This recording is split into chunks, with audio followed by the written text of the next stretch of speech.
Ah, essa seleção brasileira, hein? Se o Zenfoot fosse criado em 2005 e naquela época tivesse YouTube, com certeza estaríamos falando com outra perspectiva e com outro olhar sobre a seleção. Naquela época, o Brasil era não somente respeitado pelo mundo, como também disputava imensos títulos e era cotada como a seleção mais temida de todo o planeta. Foi naquela época, inclusive, que o Brasil ganhou consecutivamente tanto a Copa do Mundo quanto também a Copa América e a Copa das Confederações. Todo mundo tinha um certo receio de enfrentar a seleção. Não era essa coisa atual, que todo mundo se prepara e consegue bons resultados. A verdade é uma só, é culpa também daquela safra de 2006, não levaram tão a sério assim a Copa do Mundo, e naquela época, vale lembrar, foi a melhor safra dos últimos tempos. Como a Copa não veio e a geração acabou perdendo um pouco sua qualidade, o que veio a seguir foi uma sucessão de acontecimentos que só propagaram a crise iminente na seleção, que começa mal desde a entidade CBF, a Confederação Brasileira de Futebol, que não consegue ajustar o mínimo para a seleção voltar a vigorar e trazer suas glórias. É até difícil numerar qual derrota é mais decepcionante e dolorida, a seleção coleciona elas desde muito tempo, mas dá para mencionar sim algumas coisas e situações, como por exemplo a Copa passada e o fatídico jogo para a Croácia. Isso fez com que o zagueiro Gvardiol, considerado uma das grandes revelações da Copa, atuando justamente pela zaga e que neutralizou vários adversários como o próprio Brasil, falasse sobre a expectativa e a realidade da seleção. E antes que eu esqueça, claro, vamos também mostrar a fala do Pep Guardiola, como eu já tinha falado no início. Para que o canal continue crescendo e você continue por aqui, se inscreva no canal e deixa seu like para não perder nenhuma novidade. Aqui o YouTube é trabalho e coisa séria,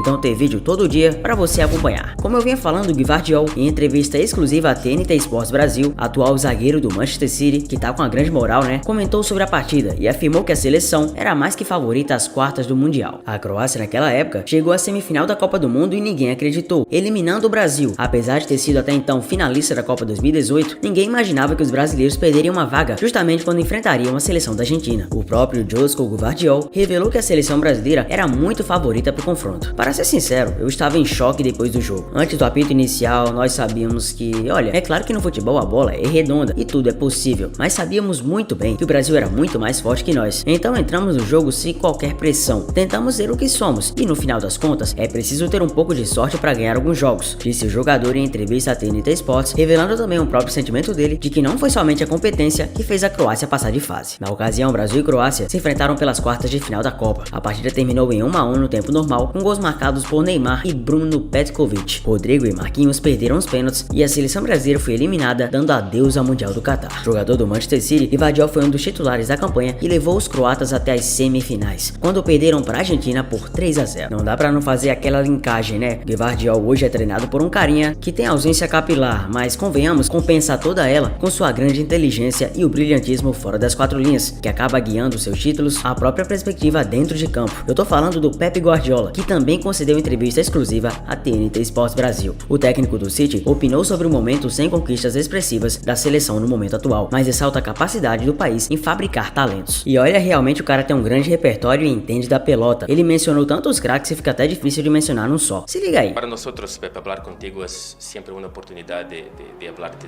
tus recuerdos de la selección brasileña de 82, de jugar con Romário, Ronaldo, Rivaldo. ¿Hay algún jugador brasileño de la historia que tú disfrutaste más de ver jugar? Todos. Yo tuve mucha suerte porque es verdad que el Barcelona siempre tiene una gran conexión con Brasil, siempre. Y siempre han salido jugadores, Dani Alves, Giovanni,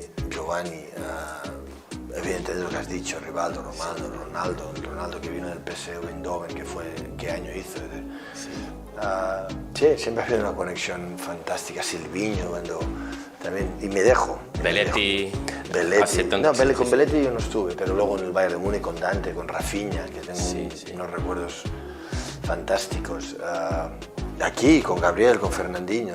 He tenido siempre una muy buena conexión con Brasil y son tipos fantásticos, de verdad, no por todos me han ayudado. Pero impresionante, ¿no hay uno más impresionante de talento? No me gusta, es como decir, ¿qué lateral escoges de los que has entrenado? Sí.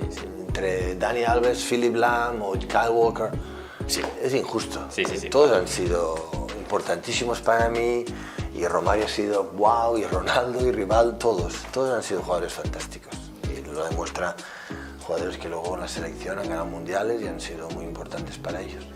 Una pregunta que nosotros nos hacemos en Brasil mucho hace años es ¿por qué dejamos de ganar? Y te pregunto, ¿dejamos de ganar o nos acostumbramos a ganar demasiadamente en el pasado.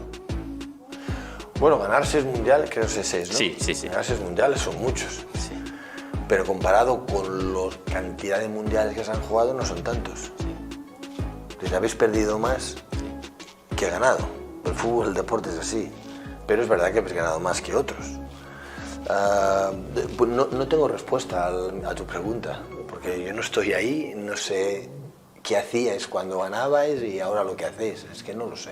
Como espectador no hay diferencia para ti cuando ve el Brasil de hoy. Un poco distinto, pero el fútbol también ha cambiado un poco.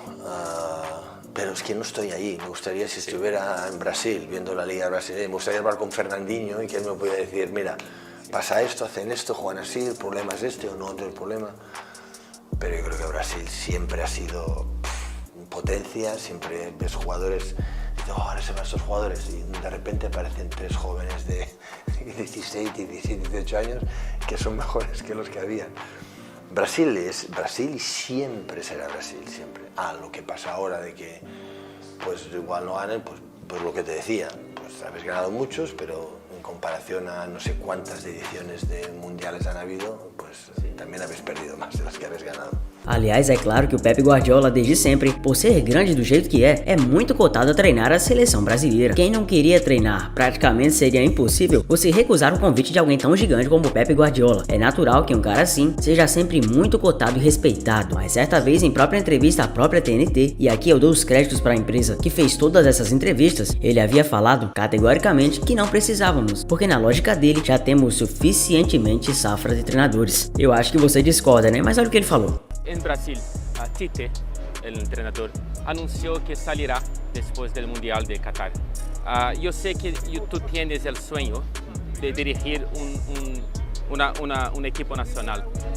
Brasil podría ser parte de tu sueño. Brasil tiene muy buenos entrenadores brasileños que tienen que entrenar la selección. Porque extranjeros, ¿no? ¿Piensas que no? Tienen muy buenos entrenadores brasileños.